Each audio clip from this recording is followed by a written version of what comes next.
Assalamualaikum warahmatullahi wabarakatuh. Nama saya Afrisha Laila Zakia dari kelas 11 IPA 2 absen 2. Pengertian Isra Mi'raj.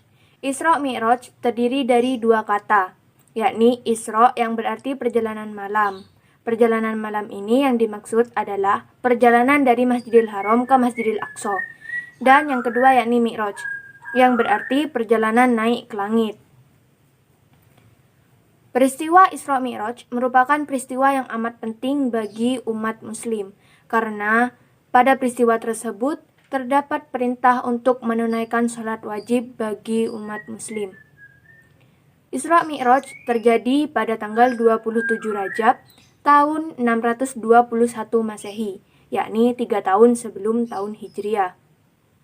Pada saat itu, Nabi Muhammad SAW berusia 51 tahun.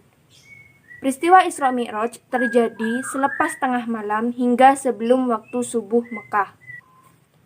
Sebelum peristiwa Isra Mi'raj terjadi, Nabi Muhammad SAW mengalami duka yang amat mendalam karena beliau ditinggal oleh istri tercintanya yakni Khadijah, dan beliau juga ditinggal oleh pamannya yakni Abu Thalib, paman yang selalu membelanya. Karena ditinggalkan oleh kedua orang yang amat dicintai oleh Nabi Muhammad SAW, akhirnya Allah Subhanahu wa Ta'ala menghibur beliau dengan memberikan perjalanan kepada Nabi Muhammad SAW untuk naik ke langit dan bertemu dengan Allah Subhanahu wa Ta'ala. Saya Naswani Kita Haryanto, kelas 11 IPA 2 nomor absen 28.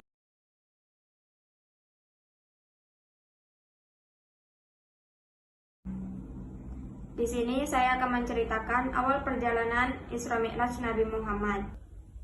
Pada suatu malam tanggal 27 Rajab, Allah Subhanahu wa Ta'ala memberikan wahyu kepada malaikat Jibril. Janganlah engkau Jibril bertasbih pada malam ini, dan janganlah engkau Israel mencabut nyawa pada malam ini. Malaikat Jibril alaihissalam bertanya, "Ya Allah, apakah kiamat telah sampai?" Allah Subhanahu wa Ta'ala berfirman, maksudnya, "Tidak, wahai Jibril, tetapi pergilah engkau ke surga dan ambillah buraq dan terus pergi kepada Muhammad dengan buraq itu." Kemudian Jibril pun pergi ke surga, tempat di mana buraq berada. Kemudian dia menemukan 40 juta buraq di taman surga. Setiap buraq memiliki mahkota di keningnya yang bertuliskan kata-kata, "Tiada Tuhan selain Allah dan Muhammad utusan Allah." Di antara buraq itu, Jibril melihat pada seekor buraq yang memisahkan diri sendirinya seraya menangis bercucuran air matanya. Jibril menghampiri buraq itu lalu bertanya, "Mengapa engkau menangis, ya buraq?" Berkata buraq, "Ya Jibril, sesungguhnya aku telah mendengar nama Muhammad sejak 40.000 tahun yang lalu. Maka pemilik nama itu telah tertanam di dalam hatiku, dan aku sesudah itu menjadi rindu kepadanya. Dan aku tidak mau makan dan minum lagi. Aku laksana dibakar oleh api kerinduan." Berkata Jibril alaihissalam, "Aku akan menyampaikan engkau kepada orang yang engkau rindukan itu." Kemudian Jibril alaihissalam memakaikan pelana dan kekang kepada buraq itu untuk dibawa kepada Nabi Muhammad SAW. Pada malam itu, Nabi Muhammad SAW sedang berbaring di antara dua orang, yaitu paman beliau, Hamzah, dan sepupu beliau, Ja'far bin Abu Thalib, yang sedang tidur di dekat Ka'bah. Tiba-tiba datang kepada beliau 3 orang lelaki yang ternyata adalah malaikat Jibril dan Mikail beserta seorang malaikat lain. Ketika itu Muhammad terbangun oleh suara yang memanggilnya, "Hai orang yang sedang tidur, bangunlah." Dan ia pun terbangun. Di hadapannya sudah berdiri malaikat Jibril. Jibril memerintahkan malaikat lain mengangkat Rasulullah ke suatu tempat. Kemudian ketiga malaikat tersebut membawa Nabi Muhammad SAW ke sumur Zamzam, lalu mereka menentangkan beliau. Kemudian Jibril membelah badan beliau, mulai dari tenggorokan sampai ke bawah perut beliau. Lalu Jibril berkata kepada Mikail, "Bawakan kepadaku 1 baskom air Zamzam agar aku dapat membersihkan hati beliau." Jibril mengoperasi dada beliau, kemudian mengeluarkan hati beliau dan membasuhnya 3 kali, serta membuang ketul hitam atau alaqah, yaitu tempat syaitan membisikkan waswasnya dari hati beliau.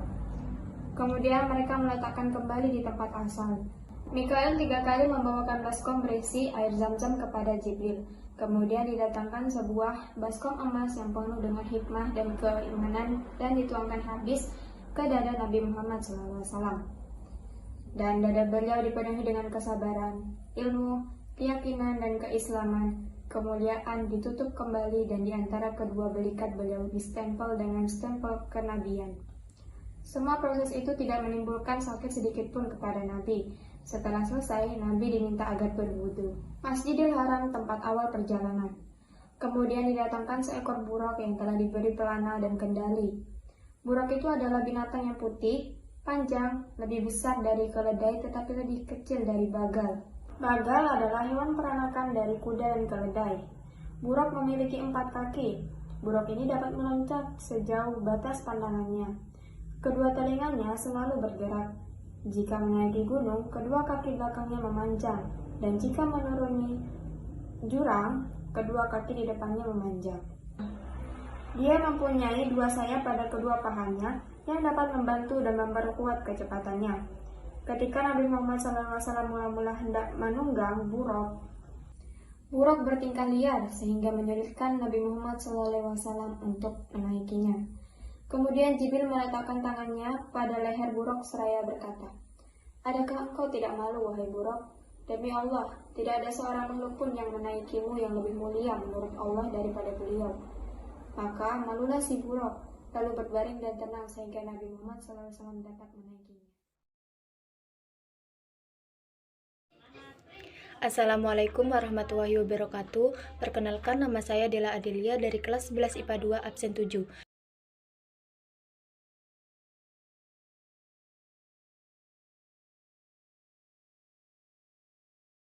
Di sini saya akan menjelaskan mengenai peristiwa Isra dari Masjidil Haram ke Masjidil Aqsa. Nabi Muhammad merasa bahagia pada waktu itu karena beliau dapat mengendarai buruk. Jibril memegang tali kekang, sedangkan Mikail memegang pelana, Israfil memegang kain pelana. Buruk bergerak di angkasa dalam sekejap mata. Tidak berapa lama Nabi menunggang buruk, sampailah beliau dan Jibril ke suatu tempat yang banyak pohon kurmanya. Jibril berkata, "Ya Muhammad, turun dan berdoalah kepada Allah di tempat ini." Nabi disuruh oleh Jibril agar melaksanakan sholat sunnah 2 rakaat. Kepada Nabi, malaikat Jibril menjelaskan, "Tahukah engkau bahwa engkau sholat di Thaibah atau Madinah? Dan disitulah engkau kelak berhijrah." Kemudian perjalanan dilanjutkan. Di suatu tempat, Jibril menyuruh Nabi SAW turun untuk sholat sunnah 2 rakaat. Inilah Tur Sina, tempat Musa bercakap-cakap langsung dengan Tuhannya, kata Jibril. Perjalanan dilanjutkan kembali dan untuk ketiga kalinya Jibril memerintahkan untuk berhenti di suatu tempat dan menyuruh melakukan sholat sunnah 2 rakaat lagi. Setelah selesai sholat, berkatalah Jibril kepada Nabi SAW, "Tahukah engkau di mana engkau sholat kali ini? Engkau sholat di Baitul Lahm, tempat Isa alaihi-wassalam dilahirkan." Perjalanan diteruskan lagi. Dalam perjalanan ke Baitul Maqdis, Nabi diperlihatkan dengan berbagai pemandangan simbolik. Setiap kali melihatnya, Jibril menerangkan hakikat sebenarnya peristiwa tersebut. Tiba-tiba, Nabi Muhammad SAW melihat jin ifrit yang membuntuti beliau dengan membawa obor. Setiap kali beliau menoleh, beliau melihatnya, yang menyebabkan mata Rasulullah SAW senantiasa berpaling ke arahnya. Kemudian malaikat Jibril berkata, "Adakah engkau mau aku ajarkan kalimat untuk menghalau ifrit itu?" Nabi SAW bersabda, "Baik." Lalu Jibril berkata, "Ucapkan, aku berlindung dengan wajah Allah, dan tidak pula orang yang didurhaka dapat melampauinya. Dari kejahatan apa saja yang turun dari langit, dan dari kejahatan apa saja yang masuk ke dalam bumi, dan dari kejahatan apa saja yang keluar dari bumi. Dari fitnah-fitnah di waktu malam hari dan di waktu siang hari, yang datang dengan kebaikan, wahai Zat yang Maha Penyayang." Setelah Nabi Muhammad SAW membaca doa tersebut, maka jin ifrit yang membuntuti beliau jatuh tersungkur dan obornya padam. Kemudian Nabi melihat kaum yang menanam tanaman pada suatu hari, dan pada hari itu pula tanaman tersebut dapat dipanen. Dan setiap kali dipanen, buahnya kembali lagi seperti semula. Setelah ditanyakan kepada malaikat Jibril, beliau mendapat jawaban bahwa apa yang beliau lihat itu adalah gambaran dari orang-orang yang berjuang untuk membela agama Allah. Amal baik mereka dilipat gandakan sampai 700 kali.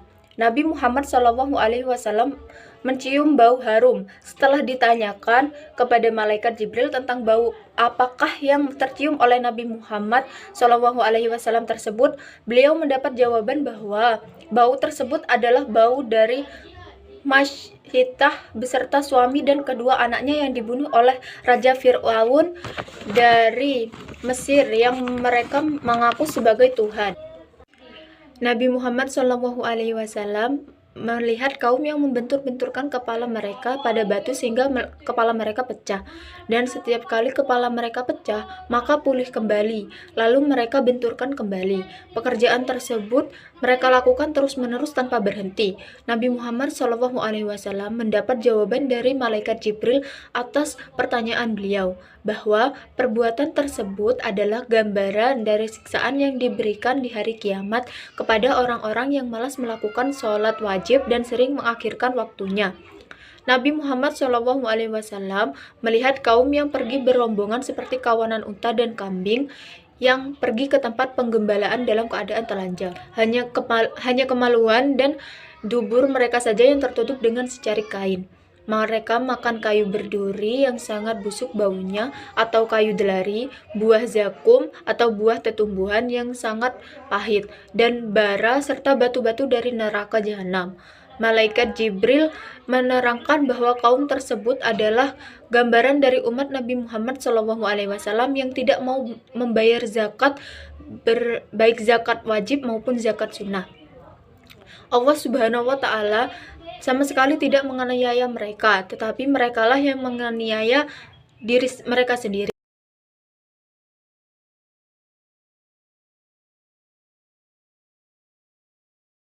Assalamualaikum warahmatullahi wabarakatuh. Perkenalkan, nama saya Amanda Cayantia, saya dari kelas 11 IPA 2.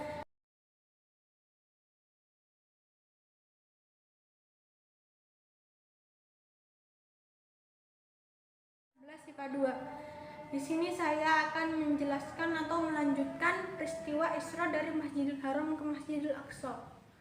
Nabi Muhammad SAW melihat seorang laki-laki yang berenang di sungai darah dengan menelan batu. Ini adalah gambaran orang yang memakan riba. Nabi Muhammad SAW melihat orang laki-laki yang mengumpulkan kayu bakar. Laki-laki tersebut tidak mampu untuk mengangkat kayu bakar tersebut. Akan tetapi jumlah kayu bakar tersebut tidak dikurangi, melainkan malah ditambah. Ini adalah gambaran dari umat Nabi Muhammad SAW yang memangku tugas atau jabatan rangkap. Dia tidak mampu menunaikan amanah-amanah dari tugas-tugas dan jabatan-jabatan tersebut. Akan tetapi masih mau menerima tugas dan jabatan lainnya. Nabi Muhammad SAW melihat kaum yang mengguntingi lidah dan bibir mereka menggunakan gunting-gunting besi. Setiap kali lidah dan bibir mereka digunting, maka lidah dan bibir tersebut kembali seperti sedia kala. Mereka melakukan hal tersebut terus-menerus tanpa berhenti. Ini adalah ibarat dari tukang-tukang khutbah yang menimbulkan fitnah, yaitu tukang-tukang khutbah dari umat Nabi Muhammad SAW yang mengkhutbahkan apa yang mereka sendiri tidak lakukan. Nabi Muhammad SAW melihat kaum yang mempunyai kuku-kuku dari logam. Mereka mencakari muka dan dada mereka dengan kuku-kuku tersebut. Ini adalah ibarat orang-orang yang sering menggunjing orang lain dan melecehkan kehormatan orang lain. Nabi Muhammad melihat sapi jantan yang besar keluar dari lubang yang kecil. Sapi tersebut ingin masuk kembali ke dalam lubang tempat ia keluar, akan tetapi tidak bisa. Ini adalah ibarat orang yang mengucap omongan yang besar, kemudian dia menyesalinya, tetapi tidak dapat menarik kembali omongan tersebut. Nabi Muhammad mendengar panggilan dari arah kanan. "Wahai Muhammad, pandanglah aku." Aku akan meminta kepadamu. Nabi Muhammad SAW tidak menjawab. Kemudian malaikat Jibril menerangkan kepada Nabi Muhammad SAW, "Wahai Muhammad, panggilan tadi adalah panggilan dari orang-orang Yahudi. Jika engkau memenuhi panggilan tersebut, niscaya banyaklah dari kalangan umat engkau yang menjadi Yahudi." Nabi Muhammad SAW mendengar panggilan dari arah kiri. "Wahai Muhammad, pandanglah aku. Aku akan meminta kepadamu." Nabi Muhammad SAW tidak menjawab. Kemudian malaikat Jibril berkata pada beliau, "Panggilan tadi adalah panggilan dari orang-orang Nasrani. Dan jika engkau menjawab seruan itu tadi, wahai Muhammad, niscaya banyaklah di kalangan umat engkau yang menjadi Nasrani." Nabi Muhammad SAW melihat wanita yang terbuka kedua lengan bawahnya dan memakai segala macam perhiasan. Wanita tersebut berkata, "Wahai Muhammad, pandanglah aku. Aku akan meminta kepadamu." Nabi Muhammad SAW tidak mendengarkan ataupun menolehnya. Nabi Muhammad SAW bertanya kepada malaikat Jibril tentang siapakah wanita tersebut. Maka malaikat Jibril menjawab, "Itulah dunia. Jika engkau memenuhi panggilannya, niscaya umat engkau lebih mementingkan dunia daripada akhirat."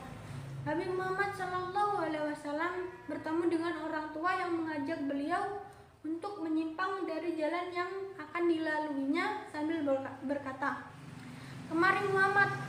Malaikat Jibril berkata, "Terus lurus Muhammad." Nabi Muhammad SAW bersabda kepada Jibril, "Siapakah dia?"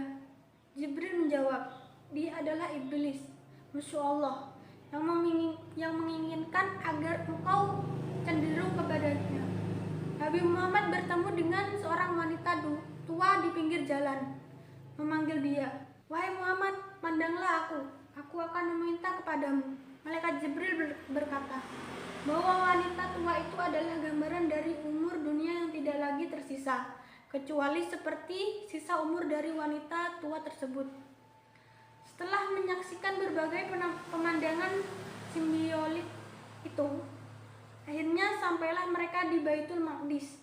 Kemudian Nabi Muhammad mengikatkan buruk itu sebagaimana yang biasa dilakukan oleh para nabi. Nabi Muhammad kemudian memasuki puing-puing kuil Sulaiman. Di sana telah menanti satu jamaah. Beliau menemukan kuil itu penuh dengan malaikat yang menantikannya. Lalu juga dilihatnya arwah para nabi sejak Nabi Adam alaihissalam sampai dengan Nabi Isa alaihissalam. Nabi Muhammad bertanya kepada Jibril, "Siapa mereka?" Jibril menjawab, "Mereka adalah para pemimpin seluruh malaikat di surga." Jibril kemudian berkata, "Ya Muhammad, orang paling mulia di dalam pandangan Allah memimpin sholat." Oleh Jibril, Nabi Muhammad dikedepankan untuk menjadi imam sholat berjamaah. Nabi kemudian menjadi imam sholat berjamaah sebanyak 2 rakaat. Seluruh nabi dan malaikat mengikutinya. Setelah selesai sholat bersama para nabi, beliau keluar dari Masjidil Aqsa. Kemudian Nabi Muhammad SAW berkata kepada malaikat Jibril, "Wahai Jibril, aku merasa haus." Kemudian beliau didatangi dengan semangkuk arak dan semangkuk susu oleh Jibril. Nabi Muhammad memilih susu. Lalu Jibril berkata, "Engkau telah memilih fitrah. Benar, engkau telah memilih air susu adalah lambang kesucian. Seandainya engkau mengambil minuman keras, niscaya akan tersesatlah engkau dan umat engkau." Sekian dari saya. Wassalamualaikum warahmatullahi wabarakatuh. Assalamualaikum warahmatullahi wabarakatuh. Perkenalkan, nama saya Matrias, kelas 11 IPA 2 absen 3. Oke, sebelum kita memulai pembahasan kita kali ini, saya ucapkan terima kasih terlebih dahulu karena telah menyimak video yang telah disampaikan oleh Afishah Laila Zakia dan Nashwani kita. Oke, pokok pembahasan kita kali ini tentang Mi'raj. Sederhananya, Mi'raj adalah perjalanan dari Masjidil Aqsa menuju Sidratul Muntaha yang dilakukan oleh Nabi Muhammad dan ditemani oleh malaikat Jibril. Oke, gimana kelanjutan ceritanya? Ayo kita lanjut. Di pembahasan kita kali ini saya akan mengutip Sahih Muslim di nomor hadis 234, yang dimana Sahih Muslim tersebut menceritakan bagaimana perjalanan Nabi Muhammad menuju dari Masjidil Aqsa menuju Sidratul Muntaha. Oke, awal ceritanya begini. Ketika Nabi Muhammad keluar dari Masjidil Aqsa, beliau didatangi oleh malaikat Jibril yang tengah membawa dua mangkok baskom. Mangkok yang pertama berisi air susu, dan mangkok yang kedua berisi arak. Nabi Muhammad pun disuruh memilih antara susu, mangkok susu ataupun arak. Dan kemudian Nabi Muhammad memilih susu. Beliau pun langsung meminumnya. Setelah melihat kejadian tersebut, malaikat Jibril pun berkata, "Wahai Muhammad, sesungguhnya engkau telah memilih susu dan engkau telah memilih fitrah." Apa itu fitrah? Setelah melakukan kegiatan tersebut atau setelah setelah Jibril berkata demikian, Jibril membawa Nabi Muhammad menuju Hadafsah.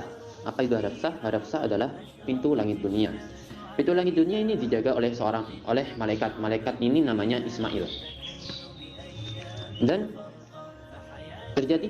ketika sampai di pintu tersebut atau gerbang tersebut, malaikat Jibril itu berbincang-bincang dengan penjaga tersebut, dan pada akhirnya ia diizinkan untuk masuk bersama Nabi Muhammad. Di dalam gerbang, setelah memasuki pintu tersebut, Nabi Muhammad bertemu dengan sesepuh para nabi atau nenek moyangnya manusia, yaitu Nabi Adam. Nabi Muhammad pun bertutur sapa dengan Nabi Adam. Kemudian Nabi Adam memberikan sebuah doa keselamatan kepada Nabi Muhammad. Rasulullah kemudian melihat seseorang yang berkepala seperti unta, tangannya memegang sebuah batu berapi-api. Kemudian dari tangannya itu dilemparkanlah ke dalam mulutnya hingga keluar melalui dubur. Setelah melihat kejadian tersebut, Rasulullah SAW bertanya kepada malaikat Jibril, "Jibril, mereka itu siapa?" Malaikat Jibril pun menjawab, "Mereka adalah orang-orang yang memakan harta anak yatim secara tidak sah."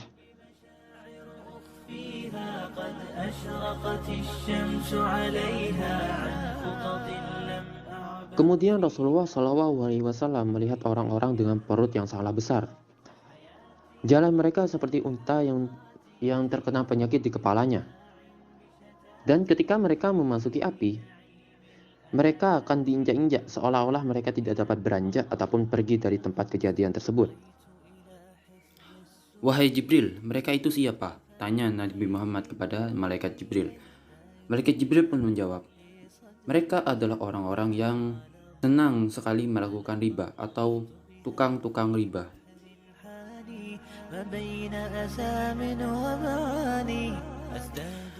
Setelah melihat kejadian tersebut, Nabi Muhammad mengalihkan perhatiannya kepada orang-orang yang tengah berkumpul dan memakan sebuah daging busuk. Padahal di sampingnya terdapat daging segar dan gemuk. Muhammad pun bertanya kepada malaikat Jibril, "Wahai Jibril, mereka itu adalah manusia golongan apa? Atau kesalahan mereka itu apa?" Jibril pun berkata, "Mereka adalah sekelompok orang-orang yang bermain dengan istri orang lain, padahal udah punya istri."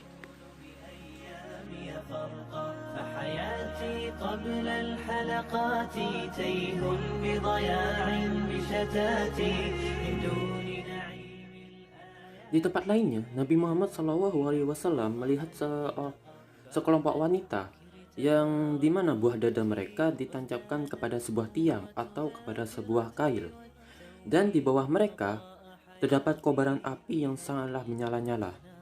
Nabi Muhammad pun bertanya kepada malaikat Jibril, "Wahai Jibril, mereka itu siapa?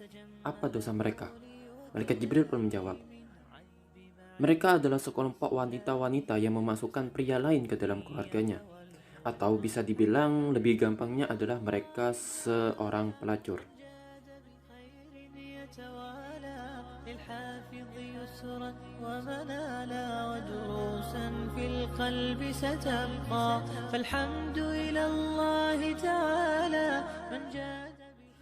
Melanjutkan perjalanan, Nabi Muhammad menuju ke langit kedua.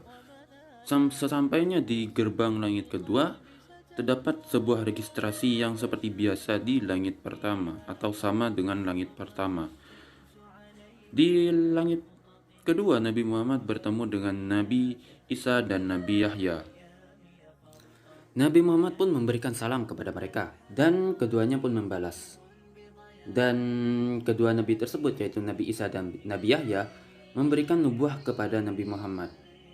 Nabi Muhammad pun melanjutkan perjalanannya menuju ke langit ketiga. Di langit ketiga, Nabi Muhammad bertemu dengan Nabi Yusuf, yang dimana ketampanannya tidak akan pernah tertandingi. Di langit keempat bertemu dengan Nabi Idris. Di langit kelima bertemu dengan Nabi Harun, saudaranya Nabi Musa. Di langit keenam bertemu dengan Nabi Musa, yaitu nabinya para Bani Israel. Ketika ingin melanjutkan perjalanan menuju langit ketujuh, Nabi Musa di belakang Nabi Muhammad menangis. Nabi Muhammad pun berbalik dan bertanya kepada Musa, "Wahai Musa, engkau kenapa?" Nabi Musa pun menjawab, "Saya merasa sedih karena umatku yang Bani Israel yang masuk surga itu sangatlah sedikit dibandingkan dengan umatmu, wahai Muhammad." Jawab Nabi Musa.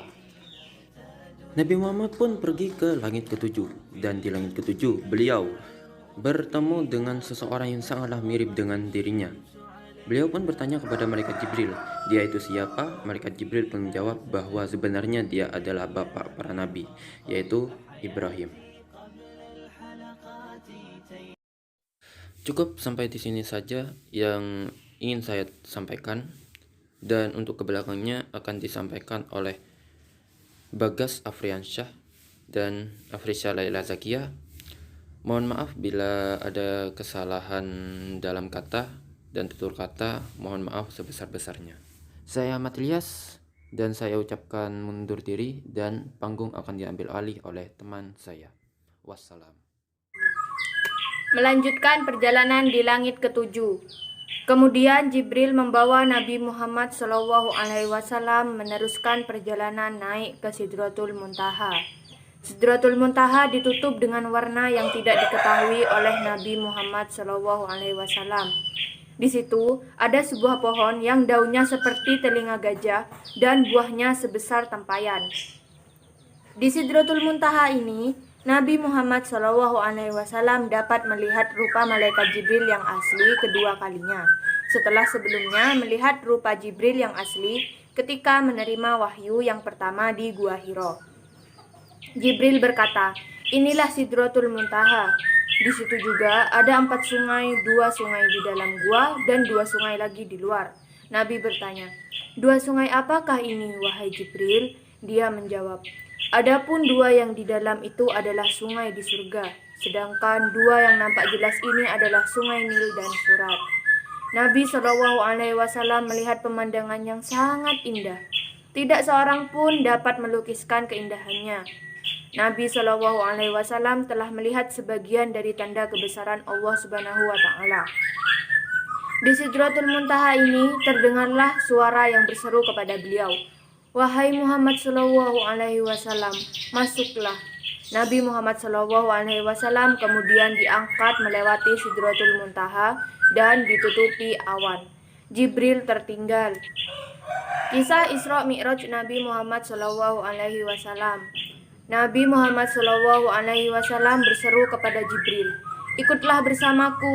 Jibril berkata, "Engkau dan Tuhan engkau saja." Nabi Muhammad SAW berkata lagi, "Adakah di sini sahabat hendak meninggalkan sahabatnya?" Jibril menjawab, "Inilah saja tempatku. Jika aku melintasi kawasan ini, niscaya aku akan terbakar dengan cahaya." Malaikat Jibril tidak mampu melintasi lebih tinggi lagi. Hanya orang yang diizinkan oleh Allah Subhanahu wa Ta'ala yang dapat melintasi Sidratul Muntaha. Nabi Muhammad SAW adalah orang yang diangkat derajatnya sehingga dapat melintasi lebih tinggi lagi untuk bertemu dengan Allah Subhanahu wa Ta'ala. Nabi Muhammad SAW melanjutkan perjalanan tanpa ditemani malaikat Jibril. Nabi Muhammad SAW melanjutkan perjalanan tanpa ditemani malaikat Jibril. Nabi SAW kemudian melalui 70.000 hijab daripada nur hingga sampai ke Mustawa, tempat kalam menulis, yakni kalam catatan di Luh Mahfuz. Di situ Nabi Shallallahu Alaihi Wasallam melihat seorang lelaki yang gaib dalam Nur Ar-Rasyid. Bertanya Nabi Muhammad Shallallahu Alaihi Wasallam, siapa ini? Adakah malaikat? Tidak. Sesungguhnya aku adalah seorang lelaki yang hidup di dunia, basah dengan menyebut nama Allah, yakni berzikir, dan hatiku senantiasa terpaut kepada masjid, dan aku juga tidak memaki kedua ibu bapakku. Nabi kemudian tiba di hadapan Ar-Rasy, singgasana Allah. Nabi Muhammad Shallallahu Alaihi Wasallam melihat Ar-Rasy Allah yang dijunjung di atas kepala para malaikat. Nabi Shallallahu Alaihi Wasallam dapat menyaksikan Allah Subhanahu Wa Taala dengan mata kepalanya. Tiada seorang pun daripada Nabi atau mursalin melihat Allah sebelum ini, sebaik Nabi Muhammad Shallallahu Alaihi Wasallam melihat Allah. Lantas beliau terus sujud menyembahnya. Berfirman Allah, wahai Muhammad, jawab Nabi Muhammad, labbaika, firman Allah lagi, angkatkan kepalamu, mohonlah apa yang engkau hendak kuberikan kepadamu. Nabi Muhammad mengangkat kepalanya sambil berkata, ya Rob, engkau telah ambil Ibrahim sebagai khalil dan engkau berikan dia kerajaan yang besar. Engkau berkata-kata dengan Musa, engkau berikan Daud kerajaan yang besar dan dapat melembutkan besi. Engkau karuniakan kerajaan kepada Sulaiman yang tidak engkau karuniakan kepada siapapun, dan memudahkan Sulaiman menguasai jin, manusia, syaiton, dan angin. Engkau ajarkan Isa Taurat dan Injil. Dengan izinmu, dia dapat menyembuhkan orang buta, orang sufak, dan menghidupkan orang mati. Engkau lindungi dia dan ibunya daripada syaitan. Allah berfirman, sesungguhnya aku angkatkan engkau sebagai Habib dan aku utuskan engkau untuk manusia seluruhnya, supaya mengabarkan berita gembira dan memberi peringatan. Aku luaskan dadamu dan aku buangkan daripadamu dosamu dan aku angkatkan untukmu zikirmu. Aku jadikan umatmu sebaik-baik umat yang dikeluarkan untuk manusia, dan aku jadikan umatmu itu sederhana. Dan aku jadikan umatmu orang yang pertama dan orang yang terakhir, dan aku jadikan umatmu itu tiada sah khutbah dan sholat, hingga mereka itu berikrar bahwa engkau hambaku dan pesuruhku. Dan aku jadikan daripada umatmu beberapa kaum yang mana hati mereka berpaut dalam hati mereka. Aku telah jadikan engkau nabi yang mula-mula diciptakan dan nabi yang terakhir dibangkitkan. Dan aku jadikan engkau orang yang mula-mula dibicarakan kepada hari kiamat. Dan aku berikan engkau 7 ayat yang diulang-ulang bacaannya dalam sholat, yaitu surah Al-Fatihah, yang tidak aku karuniakan kepada sesiapa sebelummu. Aku berikan engkau penutup surah Al-Baqarah, harta yang bernilai di bawah Ar-Rasy. Ia tiada aku beri kepada nabi sebelummu. Dan aku berikan engkau dengan 8 saham berharga, yaitu Islam, hijrah, sedekah, menyuruh yang makruh dan mencegah yang mungkar. Dijadikan engkau pembuka dan penutup, diberikan engkau panji-panji kepujian. Maka Adam dan lainnya berada di bawah panji-panji engkau. Dan sesungguhnya pada hari aku menjadikan 7 petala langit dan bumi, aku fardukan ke atasmu dan umatmu 50 waktu sholat, maka dirikanlah ia. Selesai bermunajat kepada Allah, Nabi Muhammad SAW pun kembali mendapatkan Jibril. Lalu Jibril pun memimpin tangan Nabi untuk turun. Kemudian Nabi SAW dibawa menemui Nabi Ibrahim alaihissalam. Sesudah itu Nabi SAW turun ke tempat Musa alaihissalam. Musa bertanya, apakah yang telah diwajibkan Tuhanmu kepada umatmu? Nabi SAW menjawab, sesungguhnya Allah memfardukan ke atasku serta umatku dengan 50 waktu sholat sehari semalam. Kata Musa, kembalilah kepada Tuhanmu, mintalah keringanan, karena umatmu tidak sanggup melakukannya. Aku sendiri telah mencoba terhadap Bani Israel. Sesungguhnya Bani Israel yang gagah tidak mampu melakukan amalan yang lebih sedikit daripada itu. Sedangkan umatmu lemah tubuhnya, lemah hatinya. Mana mungkin mereka mampu melaksanakan tugas seberat itu? Selepas mendengar kata-kata Musa itu, Nabi SAW pun memandang Jibril. Jibril mengisyaratkan supaya Nabi SAW kembali ke Sidratul Muntaha untuk menemui Allah, untuk diringankan apa yang telah difardukan.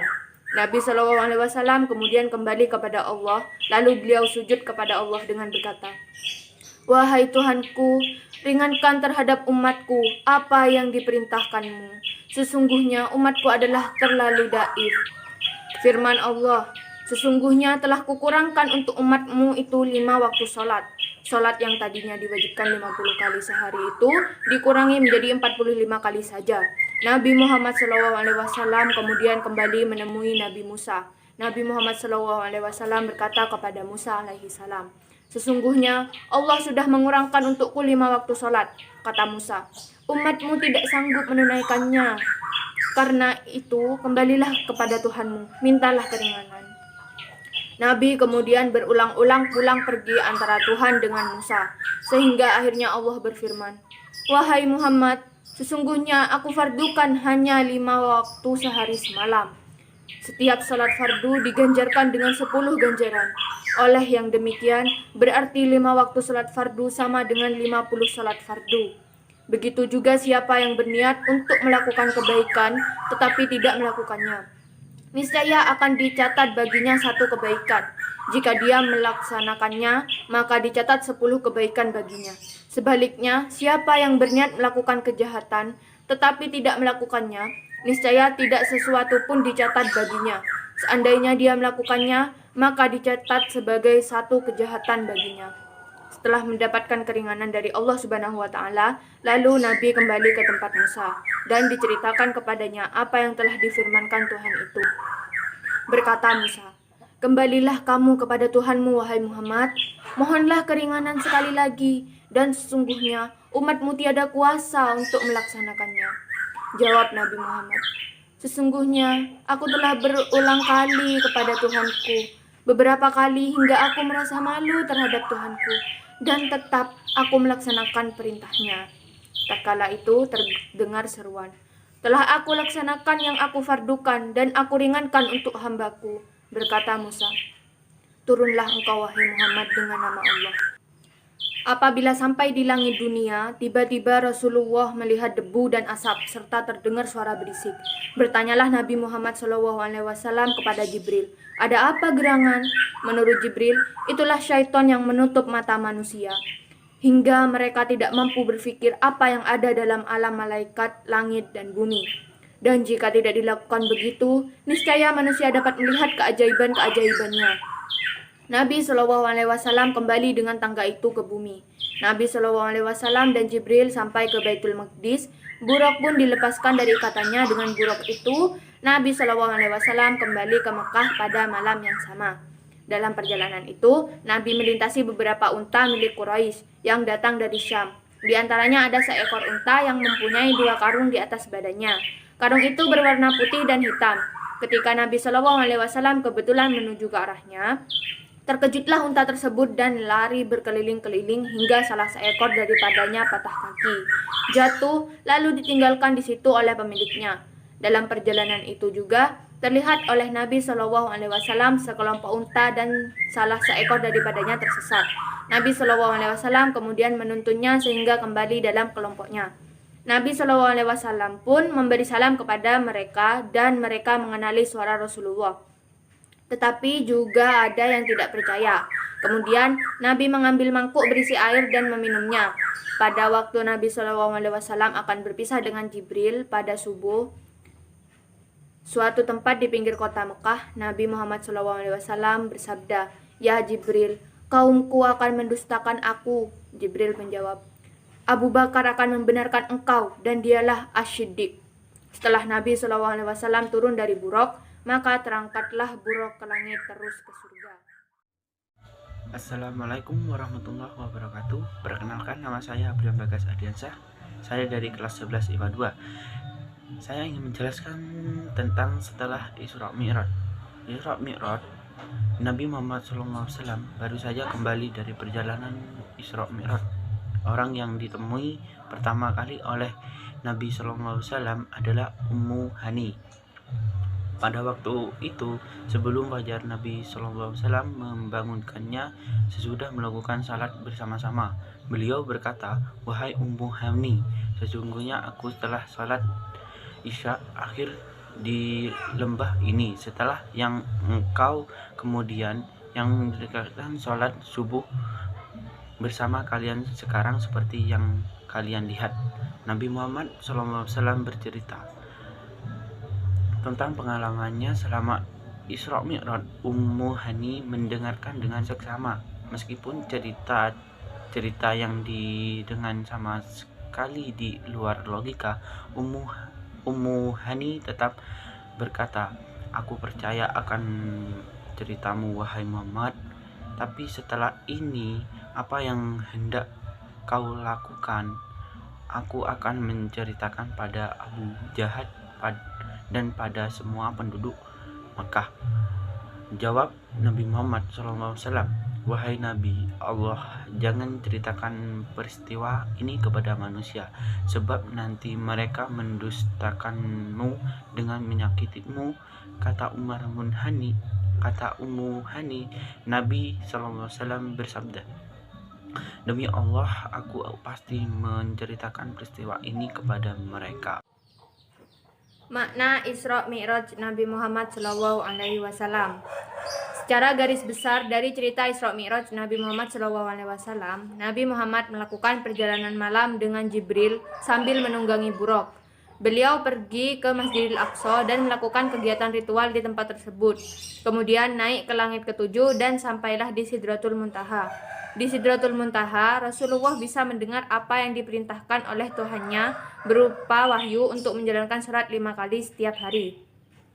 Dalam cerita singkat tersebut ada dua hal yang sangatlah penting untuk dibahas, yaitu perintah salat dan kekuasaan Allah atas segala sesuatu, walaupun itu sangat mustahil. Untuk cerita yang biasanya sangat populer di Indonesia, yaitu cerita Isra Mi'raj yang mementingkan atau mencap bahwa perintah salat sangatlah penting. Seperti yang kita ketahui bahwa kebanyakan wahyu yang diperintahkan oleh Allah Subhanahu wa taala dari langit menuju ke bumi melalui perantara malaikat Jibril. Akan tetapi apa yang terjadi pada cerita Isra Mi'raj Rasulullah SAW sangatlah aneh, yaitu Allah sendirilah yang menarik atau memanggil Nabi Muhammad dari bumi ke langit untuk menerima wahyu secara langsung, mendengarkannya dari Allah Subhanahu wa taala.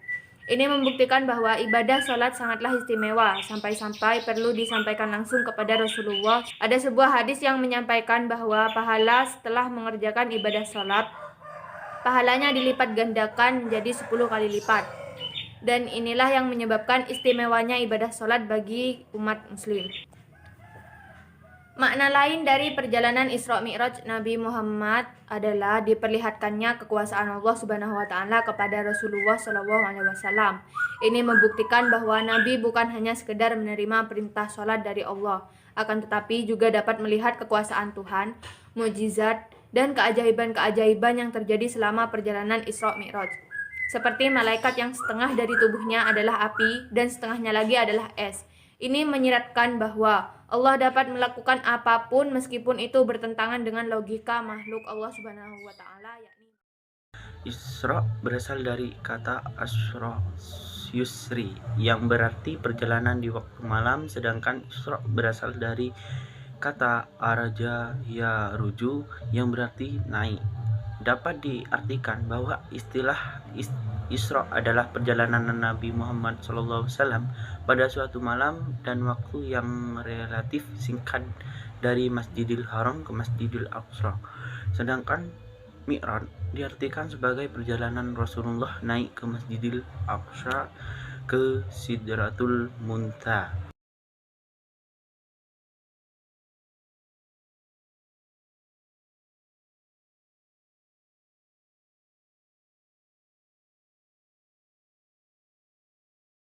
في القلب مشاعر أخفيها قد أشرقت الشمس عليها عن خطط لم أعبأ فيها ستكون بأيامي فرقا فحياتي قبل الحلقات تيه بضياع بشتاتي من دون نعيم الآيات نرتاد لنحفظها الحلقا في القلب مشاعر أخفيها قد أشرقت الشمس عليها عن خطط لم أعبأ فيها ستكون بأيامي فرقا فحياتي قبل الحلقات تيه بضياع بشتاتي من دون نعيم الآيات نرتاد لنحفظها